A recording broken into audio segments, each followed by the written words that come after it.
want to talk about the Pac-12. I mean, that is your area, and take a look at the quarterbacks in the league. I mean, I know we're 6 months away until the season's starting, but I am so excited between transfers like DJU coming in, guys coming back and playing again like Bo Nix and Cam Rising and Michael Penix, and you got Dante Moore entering the league as well. I mean, there's so much excitement when it comes to the quarterback position.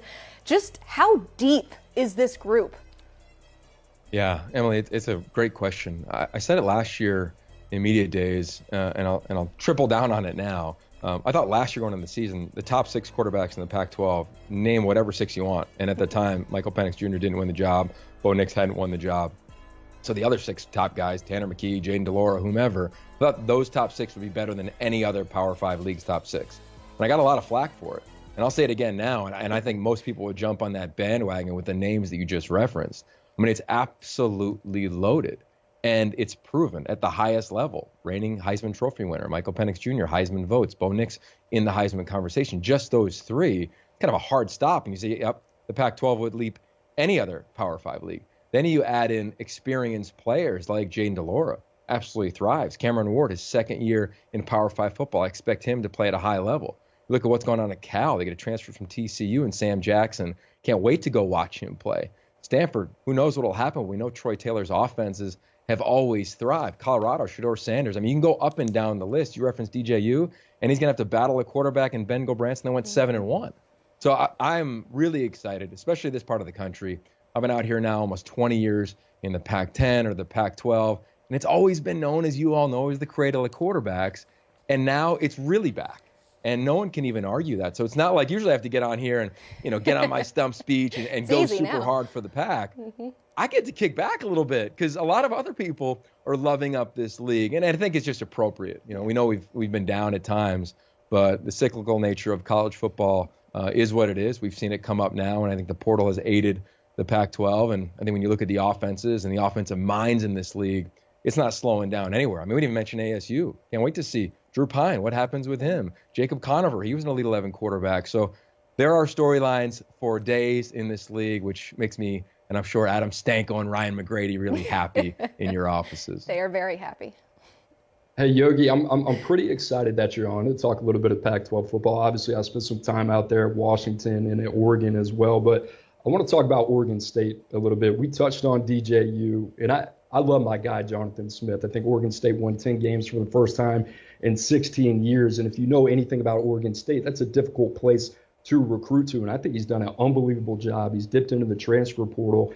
I don't know how familiar you are with Aiden Childs, but I love this kid out of Downey High School in California. We got to see him in San Antonio at the All-American Bowl. He got banged up a little bit as a junior, completed 74% of his passes as a senior, 21-4 overall in 2 years, and he's got a little bit of a run element to him as well. I think this is a guy is a beautiful fit, and as long as we look back, as Jonathan Smith has been at Oregon State, even with the success he's had, I don't know if he's had a guy with the clay like Aiden Childs before.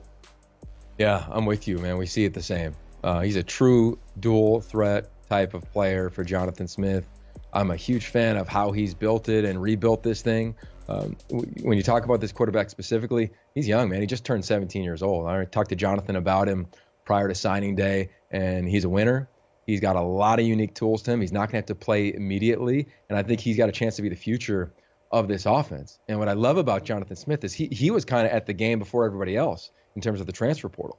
When he took the job 5 years ago, he said, look, we're going to do common things in uncommon ways. That's the quote that's often attributed to him. And he did. You saw him go to the Big 12 and get a bunch of different players to come in at linebacker or quarterback. You've seen him at the running back spot, at receiver. Find players to come on in and impact that roster. And now they don't have to do it as much, right? We're seeing a lot of these new coaches in year 1, year 2 flip their rosters because the portal is what it wasn't 5 years ago. But I think Jonathan was on this thing early on. And what I love now is the stability there. I mean, to win at a high level, you can't have dramatic turnover of your assistant coaches.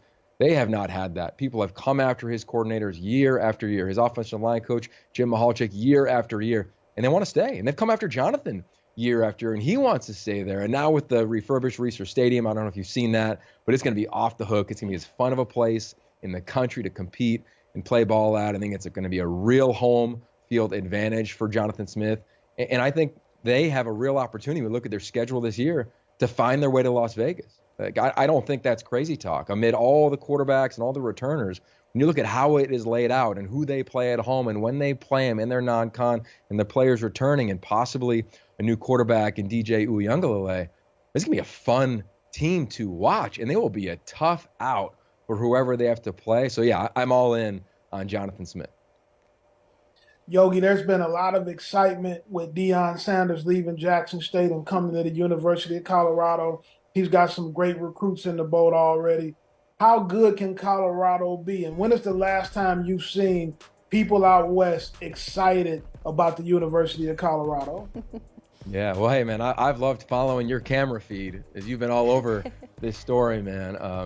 I think it's really exciting for college football, and it's really exciting, of course, for everybody in Boulder. They had a year where they won the Pac-12 South under Mike McIntyre, went to the Pac-12 title, sent a bunch of players, specifically on defense, to the NFL as well.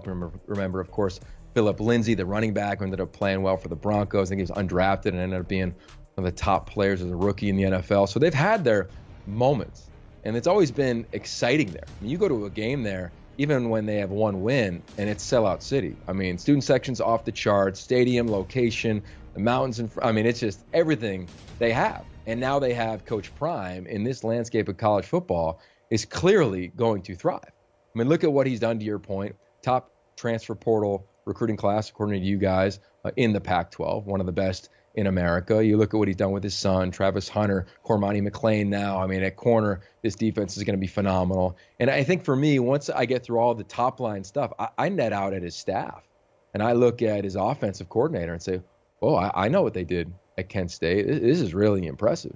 And then you look at his defense coordinator and you say, oh, that's pretty good pedigree there. And you start to really needle in and look at the staff and the development of the players. It's not going to take them very long.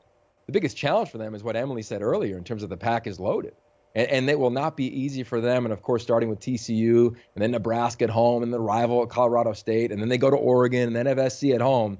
Those first 5 weeks are going to be must-see TV. But I'm not putting it past Colorado to flip it.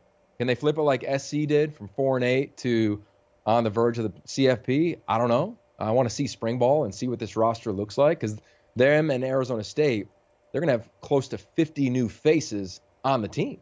So it's hard to predict now like what they're going to be when they put it together.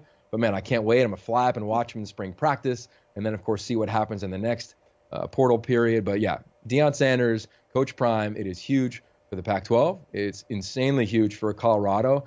And it's got the nation talking about the Buffs, which hasn't happened outside of that 1 year when Mike McIntyre was Coach of the Year and had them in the Pac-12 title in a while. Yeah, you said it. Must-see TV. I'm excited to see what happens with Colorado next year.